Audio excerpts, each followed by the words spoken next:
পাশেই কত বড় হাঁড়িতে গরম পানি করে রাখছি ঠান্ডার জন্য।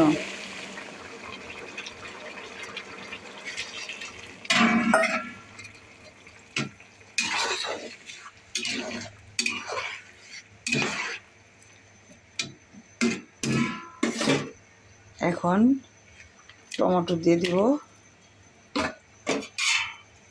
সবজি বেশি তাই টমেটো দিয়ে দিলাম।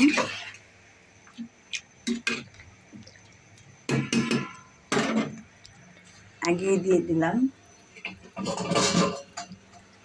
আর এখানে হলো বাটা মাছ, আমাদের নোয়াখালীর ভাষায় বাটা মাছ বলে। এই বাটা মাছ দিয়ে দিলাম, ভাজা রাখছি। এই তরকারিটা সকালবেলা খেতে সেই মজা লাগবে। সব কিছু দেওয়া হয়ে গেল বন্ধুরা।